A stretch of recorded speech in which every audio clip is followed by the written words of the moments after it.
Assalamualaikum warahmatullahi wabarakatuh. Perkenalkan, nama saya Afira Ainur Rosidah.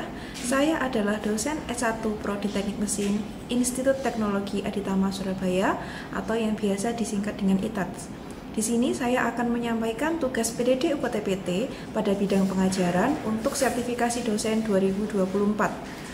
Untuk mata kuliah yang akan saya gunakan adalah mata kuliah Material Teknik 1 dengan dosen pengampu saya sendiri. Identitas mata kuliah Material Teknik 1 adalah memiliki kode mata kuliah 21023108 dengan bobot sebanyak 2 SKS. Dan mata kuliah ini merupakan mata kuliah wajib pada semester 3 dengan prasyarat mata kuliah yaitu kimia dasar dan proses manufaktur 1. Dosen pengampu saya sendiri Afira Ainur Rosidah. Deskripsi mata kuliah ini adalah berisi mengenai pengenalan material dan klasifikasinya, kemudian klasifikasi sifat material dan perkembangan terkini, struktur kristal, karakterisasi sifat mekanik material, larutan padat, dan konsep diagram fasa.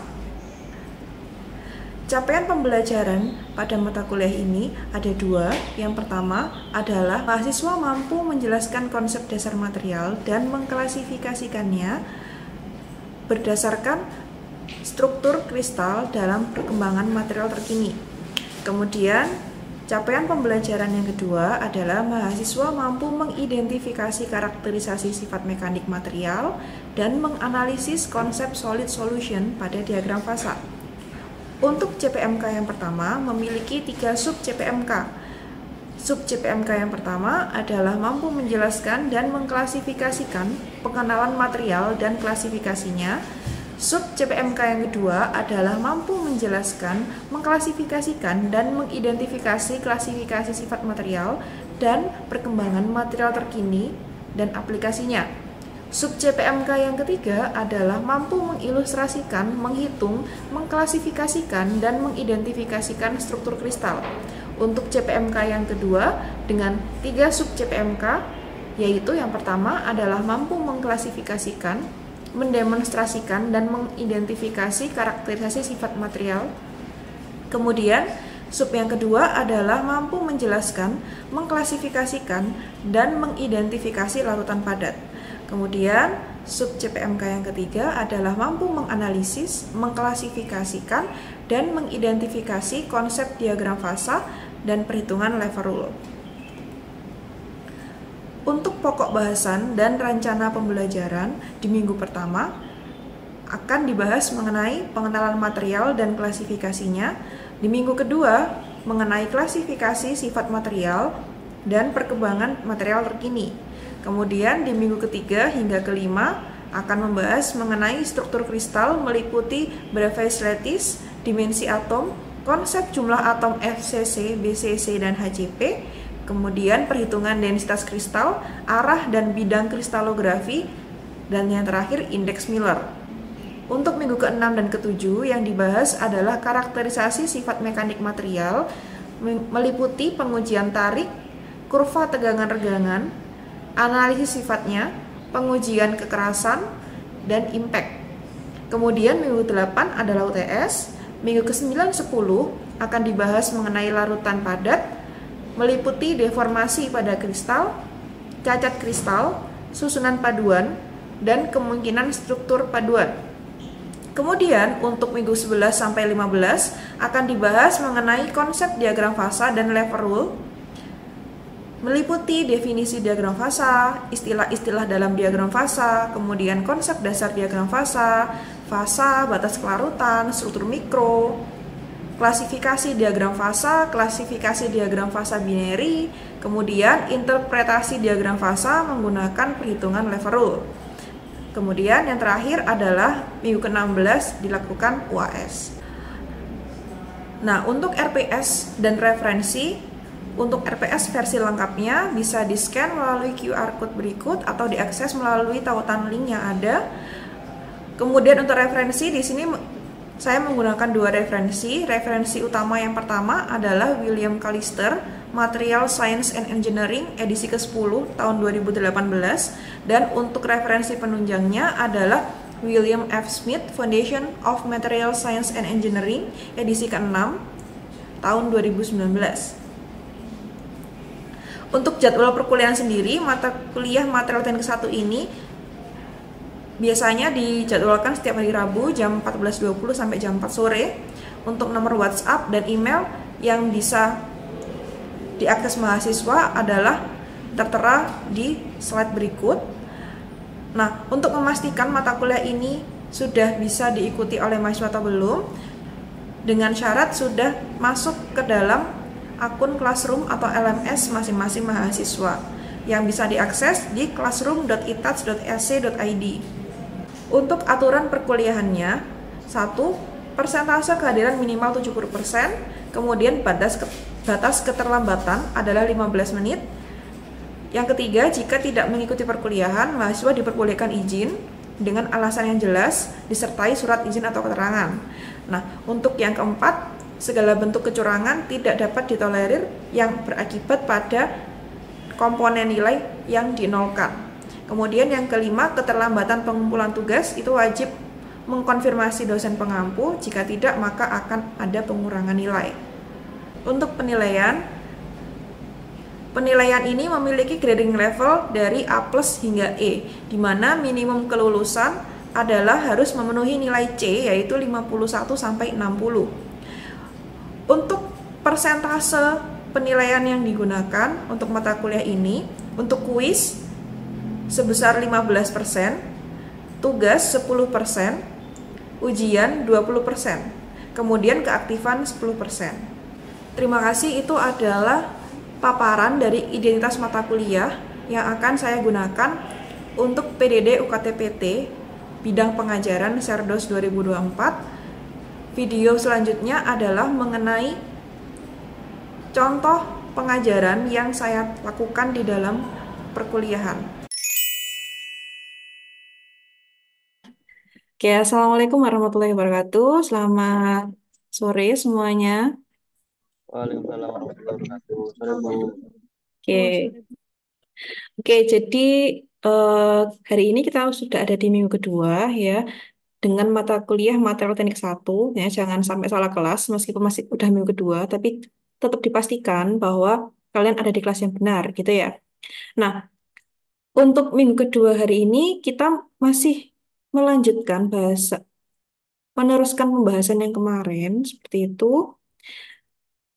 Nah, untuk kemampuan akhir yang akan direncanakan untuk kalian pahami di pertemuan kedua hari ini, itu adalah kalian mampu menjelaskan dan mengklasifikasikan dan mengidentifikasi klasifikasi sifat material dan perkembangan material terkini, serta aplikasinya.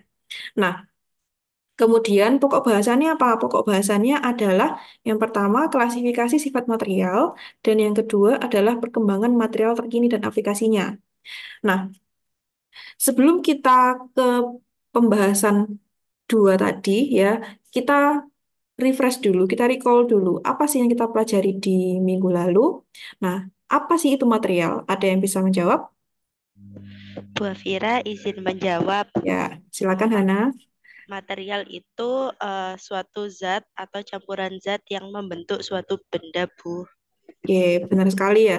Jadi sebenarnya material itu adalah semua hal ya yang ada di sekitar kita, yaitu namanya material ya. Ya, kabel, terus apa yang kita injak, keramik ya, botol dan semua yang memiliki fungsinya yang kita pakai, yang berfungsi itu adalah material.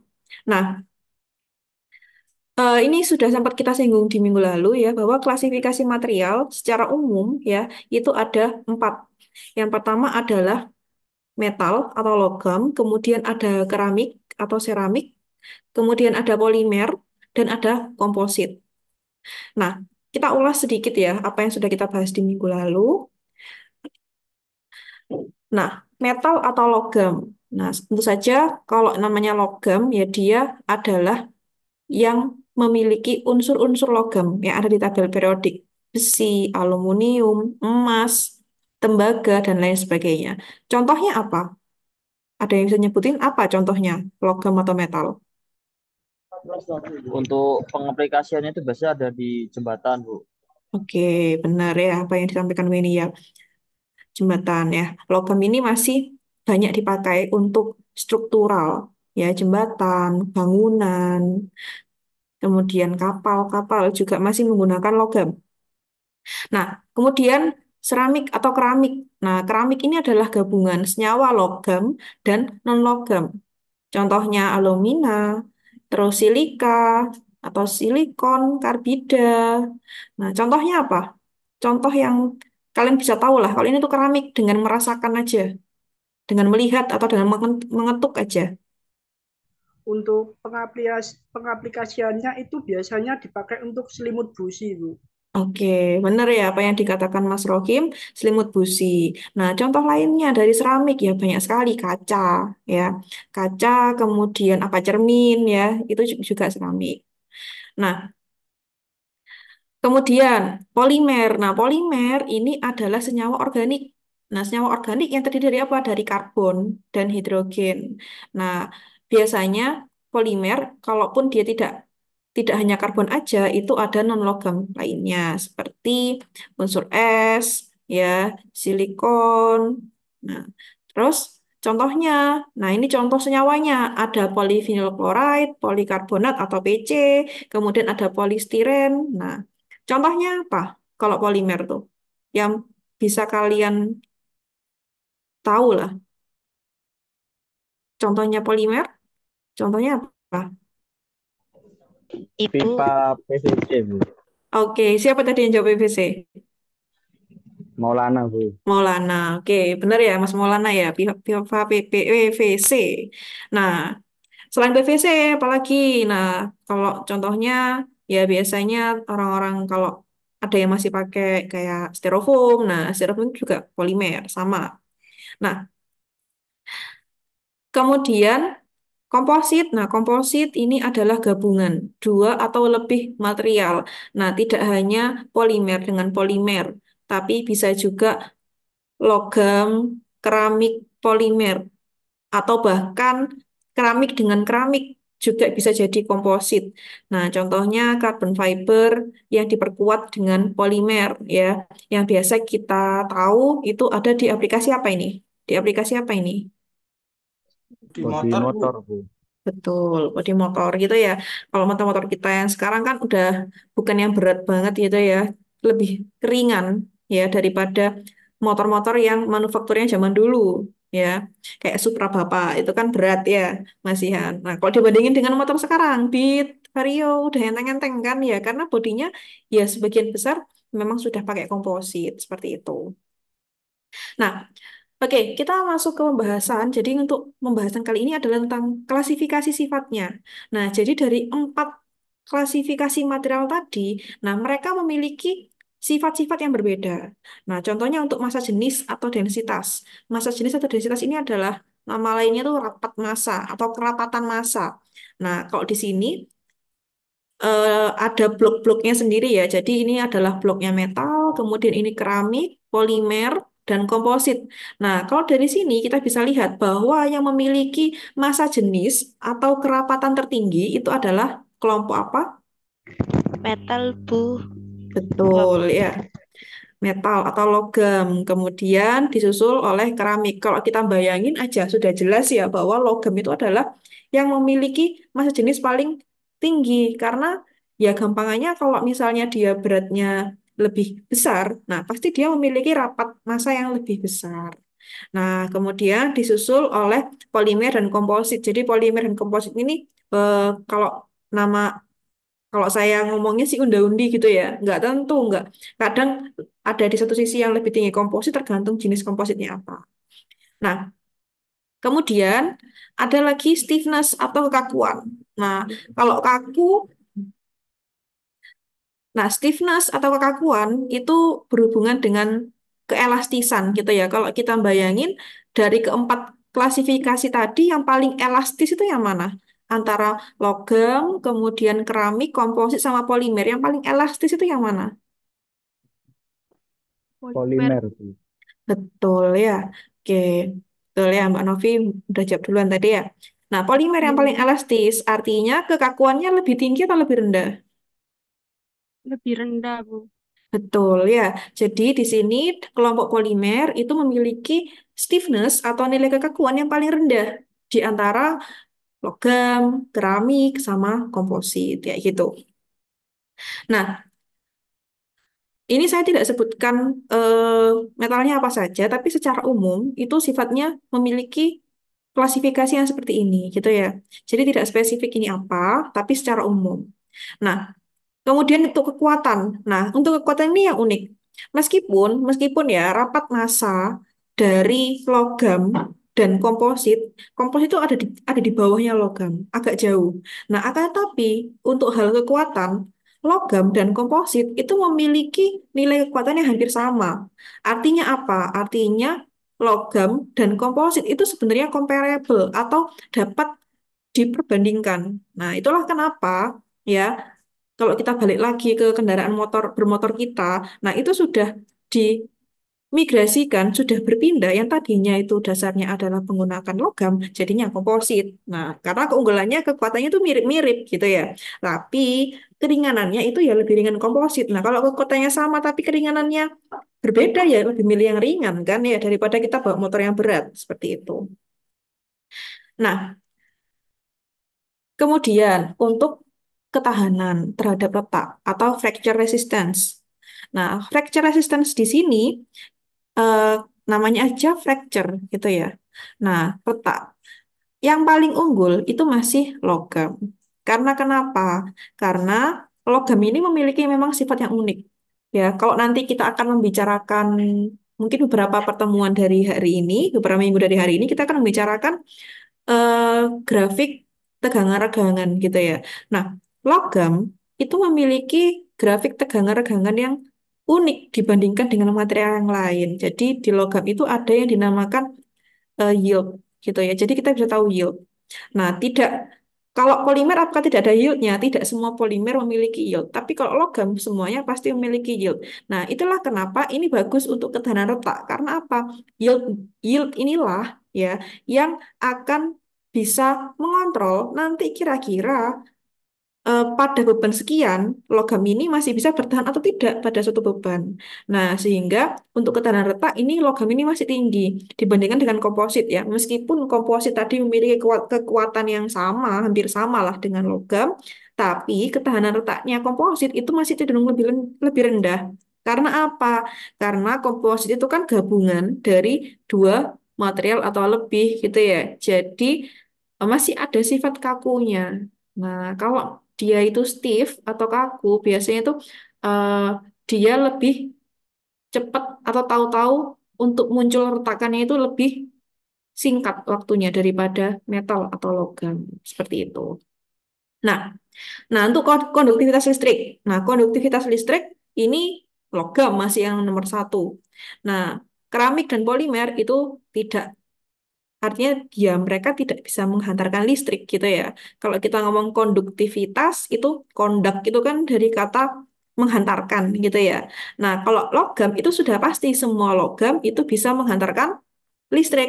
Nah, kalau komposit, nah komposit ini khusus ya, tidak semua komposit bisa menghantarkan listrik ya, hanya yang dia semikonduktor aja. Semikonduktor itu ya artinya dia memiliki unsur-unsur atau senyawa-senyawa yang mampu menghantarkan arus listrik. Biasanya semikonduktor ini untuk apa? Ya yang kita pakai di handphone kita ya. IC atau chip yang ada di handphone, laptop, intinya gadget kita lah. Nah, itu pakai semikonduktor. Nah, kalau mungkin gadget-gadget yang zaman old, zaman lama itu ya masih ada yang untuk konduktivitas listriknya masih pakai logam, ada yang pakai emas gitu ya dulu. Tapi kalau sekarang kenapa kok gadget itu makin lama makin murah? Nah, karena apa ya? Karena makin lama teknologi makin berkembang kan, jadi nggak usah pakai emas lagi gitu ya untuk di chipnya, tapi bisa pakai semikonduktor. Jadi itulah kenapa eh, apa namanya di HP kita ya di HP kita itu eh, lama-lama HP itu makin enteng, makin murah gitu ya. Nah, tapi perlu diingat, tidak semua komposit itu bersifat semikonduktor. Ya, hanya beberapa komposit saja yang bersifat semikonduktor. Nah, kalau kita ngomongin semikonduktor, ya, ini nanti sudah masuk ke perkembangan material terkini. Ya, jadi untuk perkembangan material terkini itu ya tidak hanya yang 4 klasifikasi umum tadi aja. Ada apa tadi logam, terus selain logam ada apa lagi? Ada yang masih ingat? Ada polimer, Polimer, terus komposit, komposit sama sama keramik, Bu. keramik. Oke, benar ya Mbak Hana ya. Nah, jadi ada semikonduktor. Kalau untuk yang material terkininya itu ada semikonduktor, biomaterial, smart material atau material cerdas, kemudian ada nanomaterial. Nah, kalau semikonduktor ini adalah sifatnya sifat listrik antara konduktor listrik dan isolator. Ya, kalau konduktornya dari mana? Dari logam dan paduannya, isolatornya dari keramik dan polimer. Nah, kalau biomaterial itu adalah namanya bio gitu ya. Jadi komponen yang ditanam atau yang bisa masuk ke dalam tubuh manusia tidak menghasilkan substansi yang beracun, jadi aman ya untuk jaringan tubuh manusia. Terus ada smart material atau material cerdas. Nah, material cerdas itu yang dapat merasakan perubahan atau dia sensitif terhadap lingkungan, kemudian dia bisa memberi respon, kemudian ketika lingkungan itu sudah normal kembali, dia bisa eh, mengingat bentuk dia sebelum ada respon, seperti itu. Nah, nanomaterial ini ya perkembangannya banyak sekali. Kalau nanomaterial, salah satu dari 4 tipe dasar material ya. Nanomaterial itu bentuknya nano, jadi bentuknya sangat-sangat kecil ya, kurang dari 100, sekitar 100 mikron, itu disebut nano. Nah, kalau nanomaterial itu tidak spesifik material apa, tapi bisa metal juga bisa nano, bentuknya keramik juga bisa nano, polimer juga bisa nano, tidak dibedakan berdasarkan sifatnya, tapi ukurannya saja. Nah, oke. Nah, yang semikonduktor. Kalau semikonduktor, kalau kita bisa lihat ya, ini adalah bagian-bagian dari apa?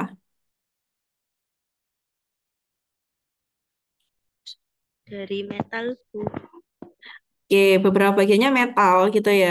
Nah, ini ada IC, ada kapasitor, ada resistor. Nah, ini kan kalau kita lihat, kalau kalian pernah buka eh, bagian bawahnya komputer atau lihat orang servis komputer atau laptop. Nah, pasti kan terlihat. Nah, bagian-bagian ini adalah semikonduktor termasuk semikonduktor. Nah, dalam perkembangannya awal mula semikonduktor itu ya di radio, kemudian berkembang terus jadi jam digital, kemudian jadi video game. Nah, sampai sekarang itu berkembang jadi laptop. Ya, sebelum laptop itu kan ya PC yang besar gitu ya. Nah, contoh aplikasi dari semikonduktor itu ya di sini ini ya. Jadi IC dan kawan-kawannya, transistor, dioda, kapasitor dan teman-temannya. Nah, itu semikonduktor. Nah, kalau biomaterial, apa yang bisa kalian lihat dari sini? Biomaterial berarti contohnya apa? Kawat Komposit, di Oke, kawat gigi, terus apalagi? Kalau misalnya patah tulang, terus dikasih apa? Dipasang apa? Pasang pen pen. Bu yang besar. Pen, betul, gitu ya. Jadi semua material yang itu ada di tubuh kita ya, kawat gigi behel atau kawat gigi gitu ya, terus implan. Nah, implan ya banyak implan gitu lah ya. Nah, itu termasuk biomaterial. Kontak lens juga termasuk. Nah, kalau smart material, kalau smart material itu tadi adalah material yang dia itu responsif terhadap lingkungan. Jadi dia bisa mengingat respon dari lingkungannya. Videonya bisa terlihat nggak ya? Bisa. Bu, Oke. bisa, Bu. bisa Bu, bisa. Oke, nah ini contohnya dari smart material. Nah ini bentuknya memang kayak polimer biasa, tapi ini ketika ditarik, nah sampelnya ini akan ditarik,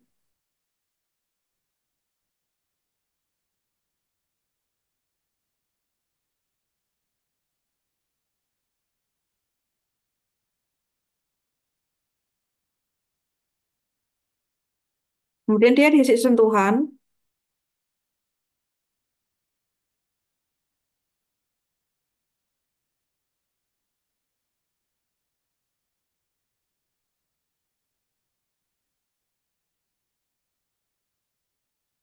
Oke.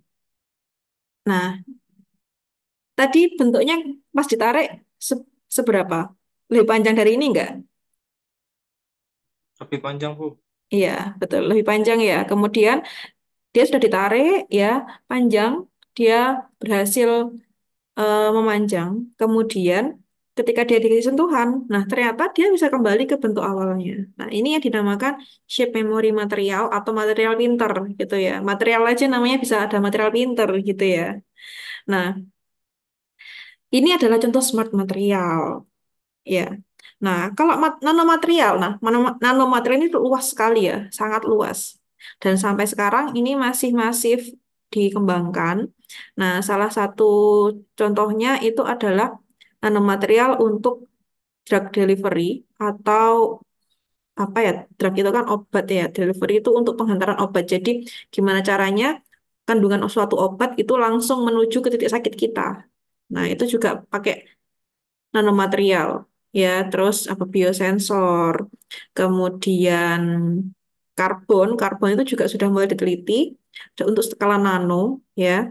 Kemudian kalau aplikasinya untuk apa? Banyak sekali kalau karbon itu ya. Bisa untuk fuel cell, bisa untuk solar cell juga bisa. Terus nanomaterial yang lain ya untuk terapi kanker ya, untuk kemo. Nah, itu juga masuk nanomaterial kayak gitu. Oke, sampai di sini, apakah ada yang ditanyakan? Belum ada? Bisa dilanjut? Bisa dilanjut. Bisa, Bu. Oke, Bisa, Bu, bisa. oke. Pop quiz. Ya, kita quiz singkat aja. Sebelum kita mengakhiri kelas, kita pop quiz dulu. Nah, termasuk klasifikasi material apakah? Tadi kan klasifikasi material ada 4 ya. Nah, ini sebutin dulu. Ini apa? Ada yang bisa jawab? Pembuka kaleng, Bu. Membuka kaleng. Masuk material apa, Maulana? Klasifikasinya? Metal. Metal. Oke, bener ya. Ini pembuka kaleng, yang buat buka kaleng ya. Nah, kalau ini apa? Ada yang bisa jawab? Kampas rem, Bu. Kampas rem. Masuknya material apa, Rohim? Material komposit. Betul, material komposit. Oke. Nah, kira-kira dari kedua ini mana yang masih jenisnya lebih besar? Pembuka logam, Bu. Pembuka Pembuka logam. kaleng. Pembuka Pembuka kaleng. kaleng, ya, oke. Nah, betul ya. Pembuka kaleng itu memiliki massa jenis yang lebih besar tentunya. Oke, oke kalau gitu ini kita sudah pop quiz ya. Nah, selanjutnya tugas mandiri karena minggu depan kita akan beralih pembahasan atau eh, bab gitu ya. Jadi tugas mandiri kalian adalah nanti eh bisa membaca atau merangkum, silakan ditulis di notes-nya. Nah, ini kalian bisa baca referensi utama kita ya, William Callister, Material Science and Engineering Introduction ya, halaman 32 sampai 39. Nah, ini nanti yang akan dibahas untuk pertemuan selanjutnya mengenai atom dan ikatan-ikatan atom utama. Oke, sampai di sini apakah cukup dipahami atau mungkin ada yang ditanyakan? Silakan. Jelas, Bu. Oke, cukup.